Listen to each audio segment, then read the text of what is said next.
"You're not wife material," my fiancé smirked, moments before dropping to one knee and proposing to my sister at our family barbecue. Applause. Cameras. Her fake tears. I said nothing. The next morning she found his ring, a $30 knockoff with a note. "Cheap. Like your taste." I'd already uploaded the cheating footage to our family group. Wedding off. Reputation ruined. I toasted them from Santorini. "I love watching you sleep," Greg had whispered to me countless times. That night, it was my turn to watch him sleep, peacefully, guiltlessly, while scrolling through 67 text messages between him and my sister. Messages that shattered 4 years of trust in 4 minutes of reading. The glow of his phone illuminated his face, handsome even in betrayal, as my world collapsed silently around us. "I'm with her now. Just counting the hours until I can see you again. She has no idea. God, we're awful people, aren't we? Worth it though. I've never felt this way about anyone." Each message was a knife twisting deeper. I hadn't been looking for evidence. I'd simply reached for his phone to silence an incoming text at 2 a.m. One notification from Work Project M was all it took. Melissa, my own sister, saved under a fake contact. Password protection disabled because he'd fallen asleep mid-conversation with her. The universe has a twisted sense of humor sometimes. 3 hours earlier he'd made love to me, whispered plans about our future children. Now I sat motionless on our bed, understanding that everything, our engagement, our house hunt, our shared dreams, had been built on quicksand. I didn't cry. Not then. Something colder, harder took hold instead. I carefully placed his phone back exactly as I'd found it, screen dark, and watched him breathe for another hour, memorizing the face of the man I'd thought I knew. Greg had always been the reliable one in my life. While my parents focused on Melissa's dance recitals and academic achievements, I'd built my world around Greg's steady presence. His accounting job wasn't glamorous, but his predictability was my anchor. Every day he'd call at lunch, home by 6:30, takeout on Fridays. That consistency had been my safety net after years of living in Melissa's shadow. The signs had been there for weeks, maybe months.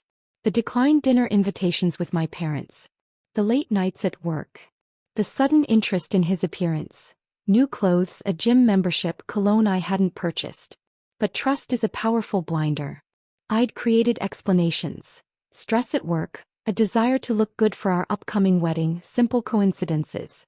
"Everything okay, babe?" he'd asked the previous weekend when I questioned a 2-hour disappearance during a trip to the mall. "Just grabbing coffee with a client who happened to be shopping." The slight flush on his neck should have been my warning, but I'd nodded and squeezed his hand. Now I wondered if Melissa had been waiting in some coffee shop corner, checking her watch impatiently for my leftovers. The morning after discovering the texts, I became someone else. Someone with a mission. I served Greg breakfast, kissed him goodbye, and then systematically began hunting for every scrap of evidence. His laptop password, my birth date, the irony, granted me access to months of emails. The location history on his Google account showed dozens of visits to addresses near Melissa's apartment.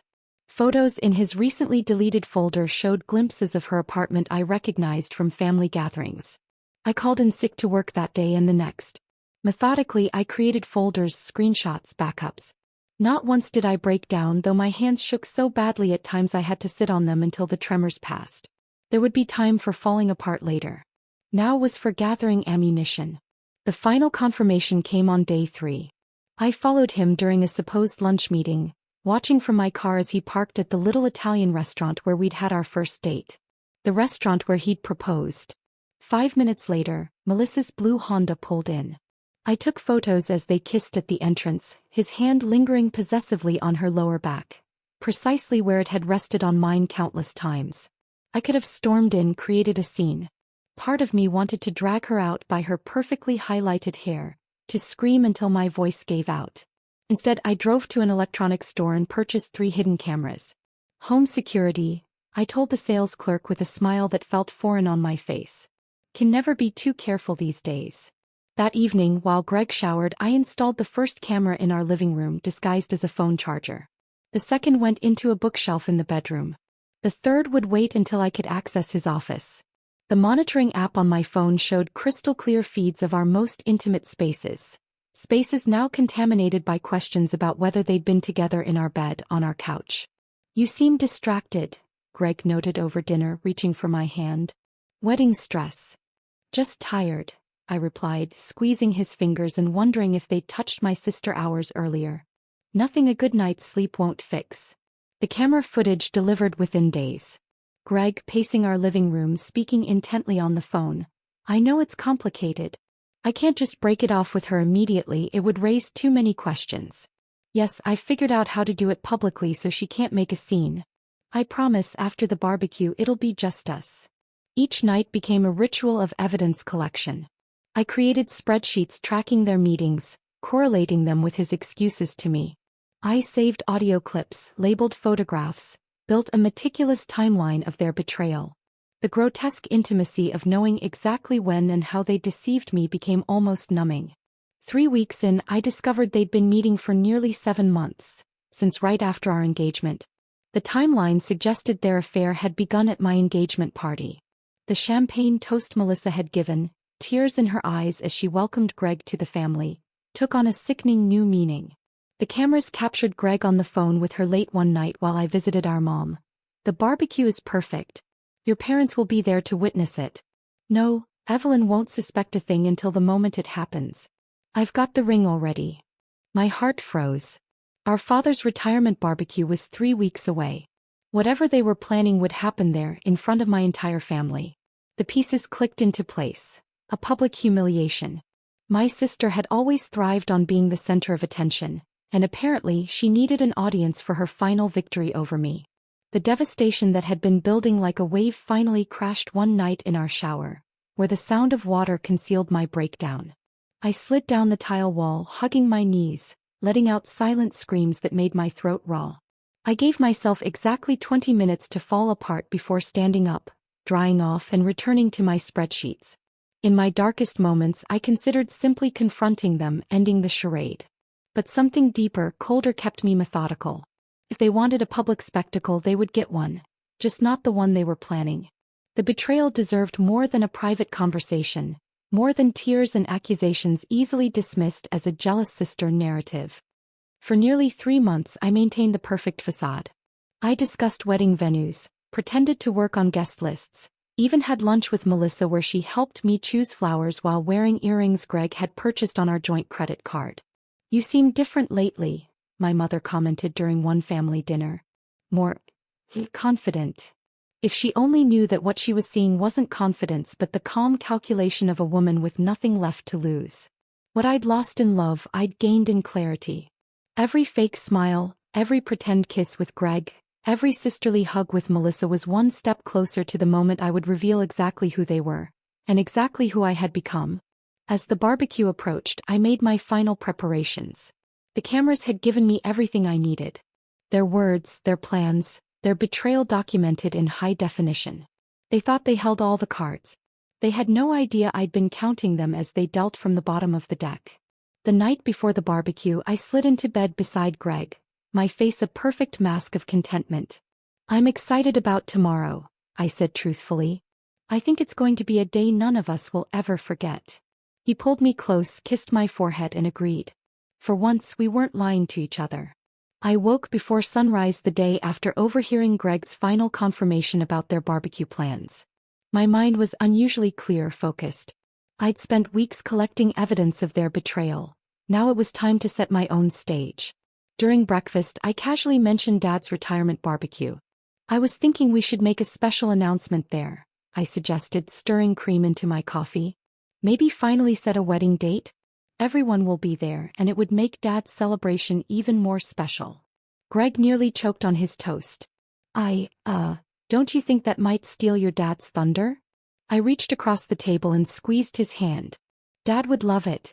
Besides, Mom's been pestering me about save the dates." I watched his eyes dart away, calculating. "But if you think it's a bad idea..." "No," he said quickly. "You're right. The barbecue would be perfect." I smiled, knowing he was mentally revising whatever script he and Melissa had prepared. "Great. I'll tell Mom to make sure Melissa can make it.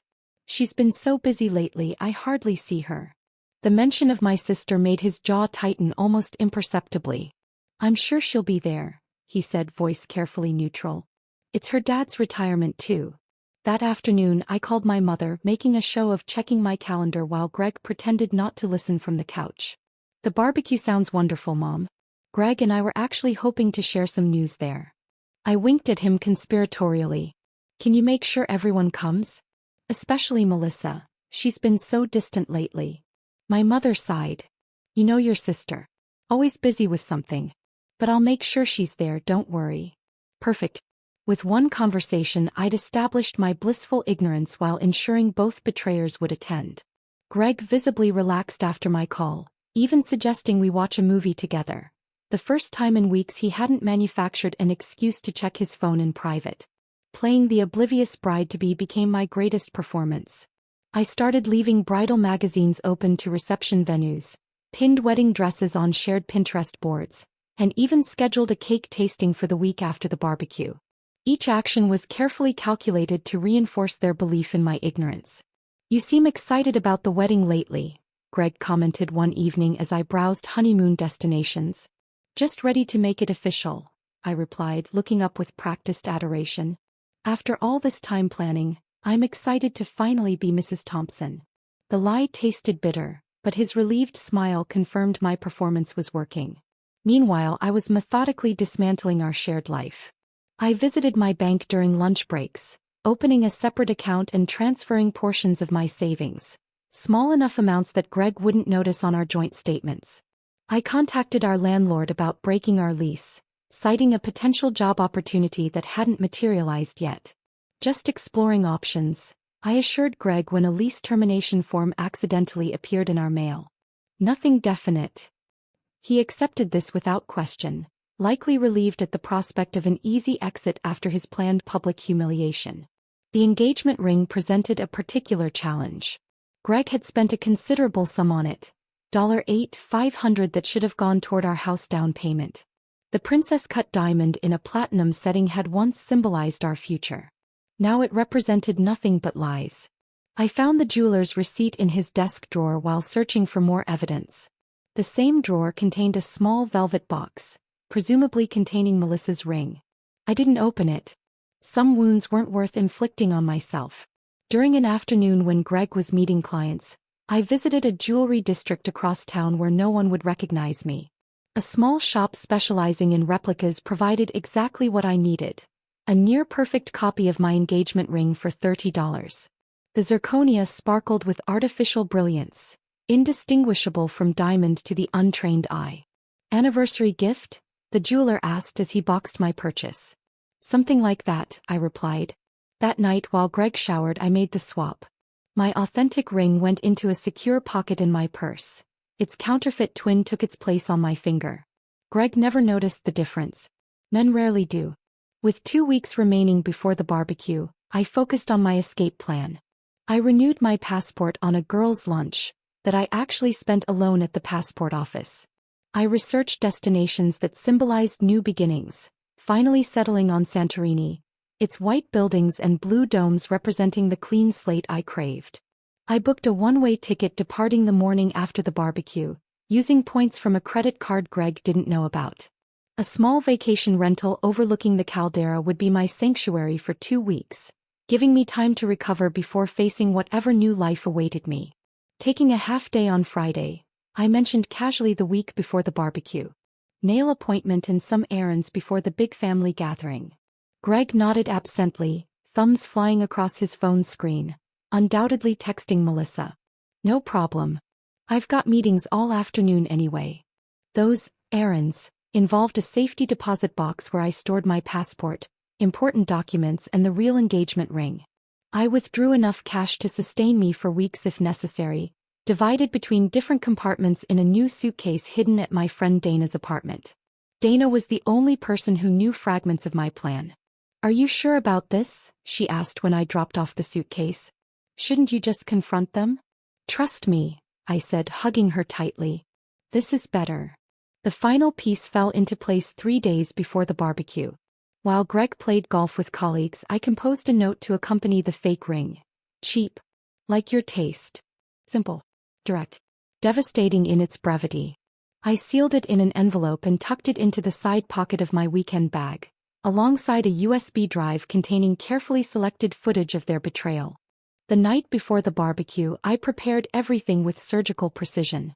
My overnight bag contained only what I needed for one night at my parents' house, plus the materials for my revenge.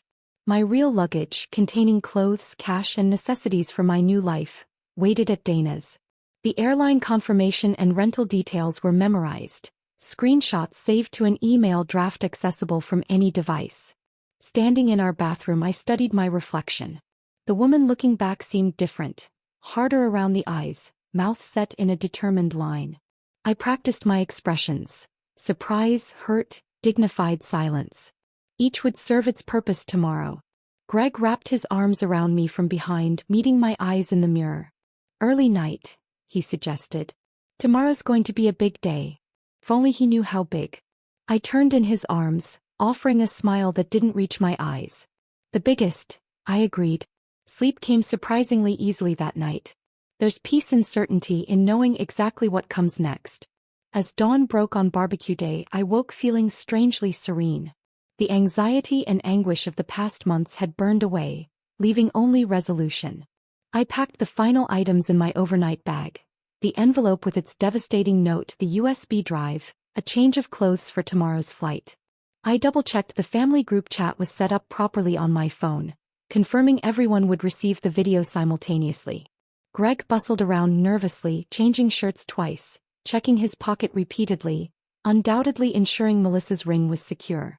I pretended not to notice, busying myself with a fruit salad for the barbecue that I knew I'd never actually deliver. "Ready?" he asked, keys jangling in his hand, nervousness making his voice slightly higher than normal. I took one last look around our apartment. Once a home, now just a stage set for betrayal. "Absolutely ready," I said, and for the first time in months I wasn't lying. The 40-minute drive to my parents' suburban home stretched into an eternity. Greg's knuckles were white on the steering wheel, his left hand repeatedly patting his jacket pocket where Melissa's ring waited. The radio filled our silence with meaningless pop songs about forever love. "Nervous about something?" I asked innocently as we turned onto my parents' street, lined with familiar maple trees I'd climbed as a child. He startled. "What?" "Oh, just thinking about work stuff." "On a Saturday? At your future father-in-law's retirement barbecue?" I smiled, placing my hand gently on his arm. "Try to relax and enjoy today, okay?" The irony wasn't lost on me comforting him about the stress of his planned betrayal. He attempted a smile that came out more like a grimace. Poor Greg. The weight of deception was clearly getting to him. Balloons tied to the mailbox marked my childhood home. Dad had strung lights across the backyard fence, and the smell of charcoal already filled the air. Several cars were parked along the curb: my uncle's pickup, my cousin's minivan, and near the end, Melissa's blue Honda. "Looks like everyone's here already," I noted, watching Greg's reaction. He scanned the vehicles, lingering on Melissa's car. "Guess we're the last ones," he muttered, checking his hair in the rearview mirror. Mom greeted us at the door with hugs, ushering us toward the backyard where voices and laughter mingled with classic rock from Dad's ancient speaker system. I spotted Melissa immediately, perched on the patio furniture in a sundress I recognized from our joint shopping trip last month. The sundress I'd admired but decided was too expensive. Apparently, Greg's credit card had different standards for her. Our eyes met across the yard, and her smile faltered momentarily before she recovered, waving with excessive enthusiasm. "Evelyn." "Greg." "Finally." She bounced over, hugging me too tightly, her expensive perfume, another familiar scent from Greg's credit card statement, nearly choking me. "Traffic," Greg explained lamely, eyes darting between us. Their nervousness was almost comical, two amateur actors forgetting their lines on opening night. As I moved through the gathering, greeting relatives and accepting congratulations on my engagement, I noticed the first strange looks. Aunt Patricia squeezed my hand a beat too long, her eyes full of something like pity. Uncle Dave started a conversation about my wedding plans, then awkwardly changed the subject when Greg approached. Cousin Michael avoided eye contact entirely. They knew, or at least they suspected. Near the grill, my father looked unusually somber for his retirement celebration. When I hugged him, his arms tightened around me protectively. "You doing okay, Pumpkin?" he asked quietly. "Of course, Dad. It's your big day." My performance remained flawless, but the knot in my stomach tightened. How many others had Melissa and Greg confided in? Had they been planting seeds, preparing the family for what was about to happen? Mom appeared with lemonade, her smile too bright. "Greg, Melissa was just asking about the Henderson's house listing. You know real estate. Maybe you could give her some advice." An obvious setup. Greg nodded eagerly. "Sure thing, Mrs. Adams." I watched them drift to a quiet corner of the yard, heads bent close in conversation. Their poor attempt at subtlety might have been painful to witness if I hadn't been so far beyond pain.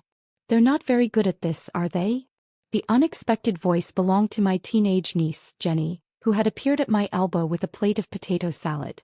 I kept my expression neutral. "At what?" Jenny rolled her eyes.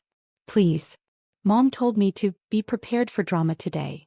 Adults think teenagers are clueless." She nodded toward Greg and Melissa. "He's been checking his pocket every 2 minutes and she keeps looking at her reflection in her phone screen. Something's up."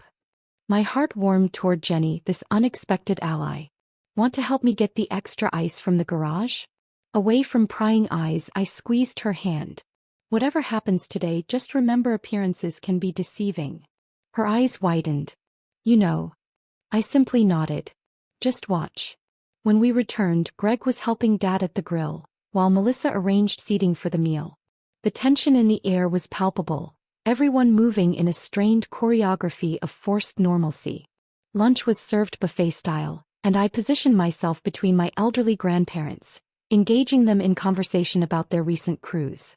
Across the table, Greg kept checking his watch. Melissa fidgeted with her hair. My mother's smile grew increasingly brittle as she refreshed drinks and urged everyone to eat. After the meal, Dad stood to make his retirement speech. Family members raised their glasses in toasts, cameras appeared for photos, and the genuine celebration momentarily overshadowed the undercurrent of anticipation. I allowed myself to feel a moment of happiness for my father. 50 years at the same company, respected and admired. At least this part of the day wasn't tainted. As dessert was being served, Greg caught my eye and nodded toward the old oak tree at the edge of the yard. "Can we talk for a minute?" he asked, loud enough for nearby relatives to hear. The moment had arrived. I followed him, feeling strangely calm, almost floating above the scene. This was simply the final act of a play where I already knew the ending. Under the tree where I'd once had a swing set, Greg turned to face me. His expression was a practiced mixture of regret and resolution. He took my hands in his, the rehearsed gesture making my skin crawl. "Evelyn," he began, voice carefully pitched to carry just far enough. "These past few months have made me realize something important." He paused, ensuring he had an audience. Several relatives had casually drifted closer, pretending to admire Mom's flower beds. Melissa stood halfway between us and the patio, her face a mask of false concern. "I care about you deeply," Greg continued, "but I've realized you're not wife material." There was the line he'd rehearsed, the knife he'd chosen to twist publicly. Behind him, I saw my mother's hand fly to her mouth, my father's face darken with anger. I remained silent, watching him flounder in the face of my lack of reaction. "What I mean is," he stumbled on, "we want different things. And I found someone who understands me better." On cue, Melissa stepped forward, perfectly positioned as cameras emerged from pockets. Greg released my hands and walked toward her, pulling the ring box from his pocket. Several relatives gasped as he dropped to one knee before my sister. "Melissa," he announced, voice carrying across the suddenly silent yard, "you're everything I've been looking for. Will you marry me?" Her practiced tears gleamed in the afternoon sunlight as she covered her mouth in feigned shock. "Yes," she exclaimed. "Yes, of course." Cameras flashed as he slid the ring onto her finger. A few confused relatives applauded uncertainly. Cousin Michael looked like he might be ill. Aunt Patricia was openly glaring at Melissa. I stood perfectly still, my face deliberately blank. No tears. No screams. No drink thrown or dramatic exit. Just silence, the one response they hadn't prepared for. Their moment of triumph faltered in the face of my composure. Greg's smile became uncertain. Melissa's eyes darted around nervously as the expected drama failed to materialize. My father started toward us, fury evident in his stride, but I subtly shook my head. He stopped, confusion replacing anger. "Congratulations," I said finally, my voice carrying clearly through the awkward silence. "You deserve each other." The simplicity of my response seemed to unnerve them both. This wasn't the script they'd planned for, the hysterical ex-fiancé, the dramatic scene that would justify their betrayal. As relatives converged around them with uncomfortable questions and forced congratulations, I walked calmly to the dessert table, selected a piece of my father's favorite chocolate cake, and brought it to him with a reassuring smile. "I'm okay, Dad," I said quietly. "Trust me." For the next hour, I moved through the gathering with practiced ease, deflecting concerned questions with simple responses. "It's for the best. These things happen. I'm fine, really." Each calm word was another crack in Melissa's triumphant facade. I caught her watching me, uncertainty growing in her eyes as her moment of victory failed to deliver the expected drama, the validation of having won. Greg looked increasingly uncomfortable as relatives cornered him with pointed questions about the timing. As the sun began to set and guests started leaving, I hugged my bewildered parents goodbye. "I'll explain everything tomorrow," I promised, kissing my mother's cheek. "For now, just know I'm much better than I appear." Greg and Melissa left hurriedly, her new ring catching the fading light as they escaped the increasingly uncomfortable scrutiny of my family. I declined offers to stay the night, assuring everyone I needed time alone. As I drove away, I checked my phone to confirm my morning flight was on time. The trap had been sprung perfectly. Now for the final act. The drive back to our apartment, my apartment now, was surreal. Streetlights blurred past as I navigated the familiar route one last time. No tears came. Instead, a strange lightness filled my chest. The worst had happened exactly as planned and I had survived it. The next 12 hours would determine whether 3 months of calculated patience would pay off. The apartment was dark and silent when I arrived. I moved through the rooms methodically, gathering the few remaining items I hadn't already secured. A photo of my grandparents, a small jewelry box from my mother, the leather-bound journal I'd kept since college. These weren't just possessions. They were pieces of my identity that Greg and Melissa couldn't taint. I changed into comfortable clothes, then removed the hidden cameras, erasing all evidence of my surveillance. Next came the final preparations for Melissa's gift. I retrieved the envelope containing the note from my weekend bag, running my finger over the simple message. "Cheap. Like your taste."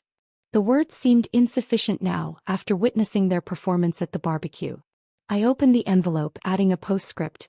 "P.S. Check the family group chat at 6 a.m. You'll both be famous." Subtle enough to be intriguing, clear enough to cause a sleepless night. Now for the delivery. I knew exactly where Melissa would look when she arrived here with Greg. The jewelry box on our dresser where I kept my engagement ring when cleaning or showering. Greg had seen me place it there countless times. I positioned the fake ring in its center, note propped against it, knowing Melissa's insecurity would drive her to compare her new ring with my discarded one. People like Melissa needed validation constantly. She wouldn't be able to resist checking. With the bait set, I moved to the kitchen table with my laptop, finalizing my digital revenge. For weeks, I'd been editing the footage from my hidden cameras, cutting together the most damning clips into a 7-minute video that told their entire sordid story. The opening scene, Greg on the phone with Melissa in our living room, laughing about how I hadn't noticed a thing. Cut to Greg and Melissa on our couch while I was visiting my parents, his hand sliding up her thigh as he promised to end things with me spectacularly. Cut to Melissa examining my wedding magazine collection, rolling her eyes and mocking my choices while Greg laughed. Cut to their explicit conversation about their intimate moments, deliberately filmed in our bedroom. The ultimate violation. The final clip. Greg rehearsing his "you're not wife material" speech in our bathroom mirror, Melissa coaching him by text on his delivery. I added simple text overlays with dates and times, proving the affair's duration. No dramatic music, no commentary, just raw, unfiltered evidence. Truth needed no embellishment. I scheduled the video to upload to our family group chat at exactly 6 a.m., late enough that they'd have spent the night celebrating their engagement, early enough to ensure maximum family viewership over Sunday morning coffee. Email confirmations for my flight and Santorini accommodation arrived, and I forwarded them to a secure account only I could access. My new burner phone was charged and programmed with essential contacts. Dana had confirmed she would drive me to the airport at 7:30 a.m. Everything was in place. I checked the family group chat one last time, finding it already buzzing with confused messages about the day's events. Mom, Evelyn, please call me. We're worried about you. Dad, what the hell happened today? Greg isn't answering my calls. Aunt Patricia, I always thought there was something off about that young man. I didn't respond. Tomorrow's video would answer their questions more effectively than I ever could tonight. Around midnight, I heard Greg's key in the lock. I froze, suddenly uncertain. This wasn't part of the plan. He was supposed to stay at Melissa's, discovering my departure after the video revealed their betrayal. I slipped into the hallway closet just as the front door opened. Greg entered alone, moving quietly as if trying not to wake me. I watched through the sliver between door and frame as he gathered toiletries, a change of clothes, his laptop. Not staying then, just collecting essentials. He paused at my bedroom door, seemingly debating whether to check on me. After a moment's hesitation, he turned away. Coward. He couldn't even face me after his public performance. As he gathered his things, his phone buzzed repeatedly. He answered in hushed tones. I know, babe. It went perfectly. No, I haven't seen her. I think she's asleep. Just getting some stuff, then coming back to you. She barely reacted, just like we thought. No, her parents were upset, but they'll get over it. I'll grab the ring paperwork too for insurance purposes. Each word cemented my resolve. I remained perfectly still until he left, locking the door behind him. Only then did I emerge, checking that everything remained as I'd arranged it. The fake ring still waited in its trap. The video was still set to upload at 6 a.m. I slept surprisingly well that night, the deep, dreamless sleep of someone who has relinquished uncertainty. My alarm woke me at 5:30 a.m.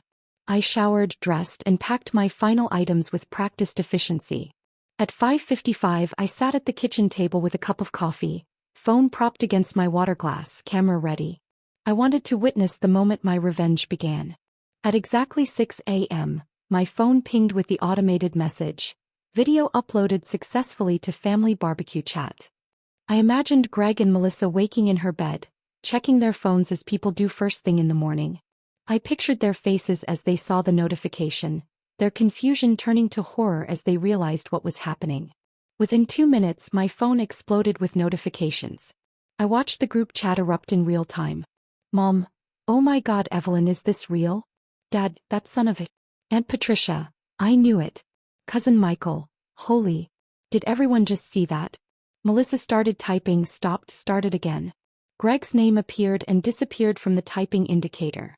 They were panicking, unsure how to respond to irrefutable evidence of their betrayal playing on 24 family members' phones simultaneously. My parents called 3 times in succession. I sent a brief text, I'm okay. We'll call when I land. Love you. Then came the desperate messages from Greg. Evelyn, please let me explain. This isn't what it looks like. Where are you? Answer me. Melissa alternated between threats and pleas. You had no right to record us. Take it down now. I'm sorry, okay? But this is insane. You're making a huge mistake. At 6:40, a frantic call from Greg. I answered, saying nothing, just listening to his panicked breathing. Evelyn, are you there? Look, we need to talk about what you just did. I'm coming over. I wouldn't bother, I said calmly. I'm not there. And check your precious ring before you do anything else. I hung up, imagining him rushing to Melissa's jewelry box, finding my note, realizing the diamond he'd proposed with was as fake as their relationship. The fallout continued to explode across my screen as Dana's car pulled up outside. Several relatives had formed a separate group chat, excluding Greg and Melissa, expressing their support for me and outrage at their behavior. My teenage niece Jenny had apparently taken charge of the family response, writing, Aunt Evelyn is a queen and I want to be her when I grow up. That message unexpectedly brought my first tears since discovering their affair. I forwarded the most important contacts to my burner phone, then removed my SIM card and slipped it into my pocket. With one last look at the apartment that had witnessed both love and betrayal, I locked the door and walked away. Dana hugged me tightly at the airport curb. Text me when you land, she insisted. And Evelyn, I'm proud of you. The international terminal buzzed with morning travelers as I checked in, passed through security and found my gate. My phone, now with a new temporary number, showed dozens of missed calls and messages from Greg, Melissa, and concerned family members. As boarding began, I sent a single message to my parents with my temporary contact information and a promise to explain everything soon. Then I powered down the phone, feeling the weight of the past 3 months finally lifting from my shoulders. Settling into my window seat, I watched ground crews prepare the aircraft for departure. Somewhere across town, Greg and Melissa were facing the complete destruction of their relationship, their reputations, and any sympathy they might have hoped for from friends and family. The captain announced our departure.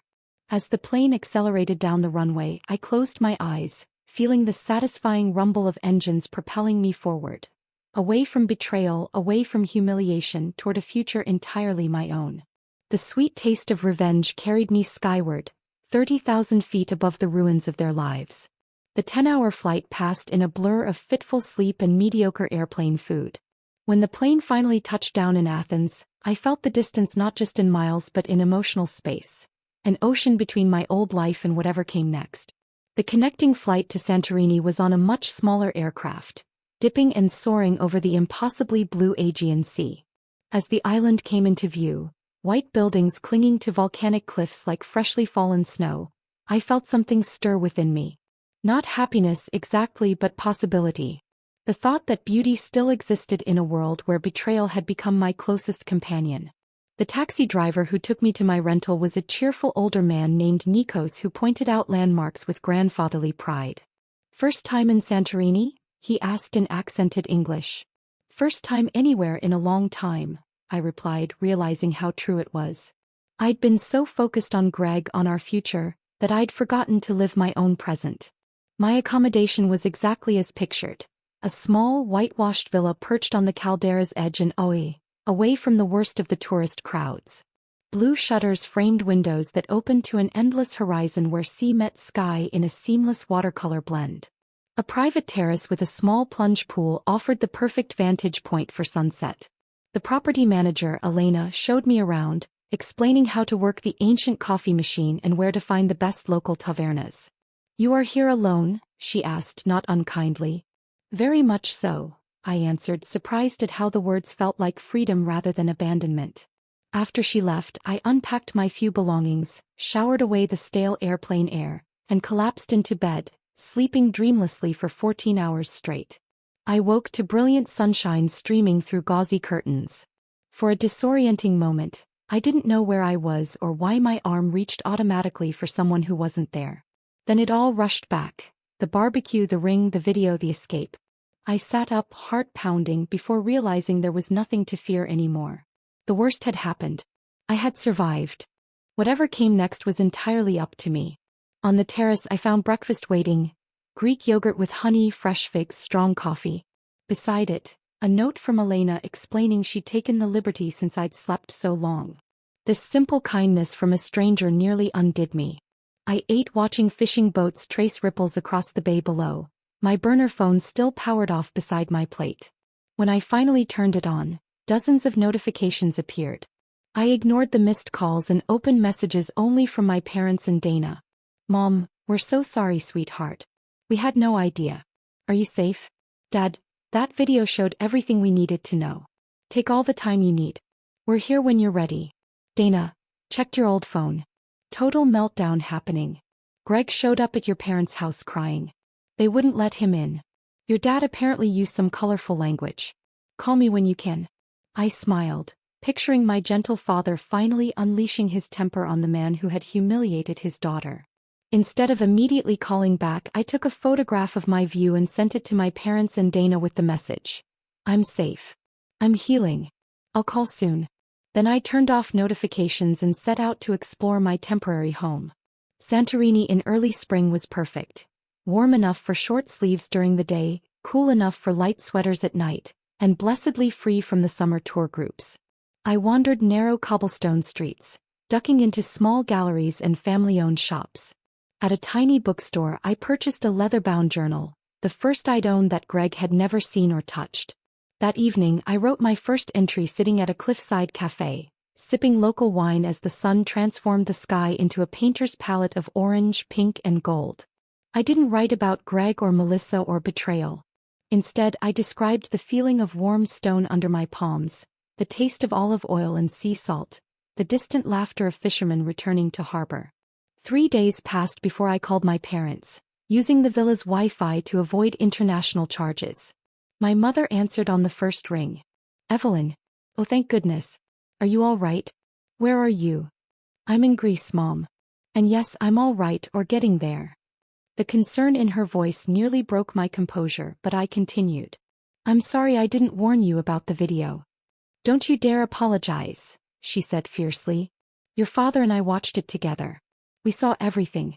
That, she seemed to struggle for words harsh enough. "It's okay, Mom.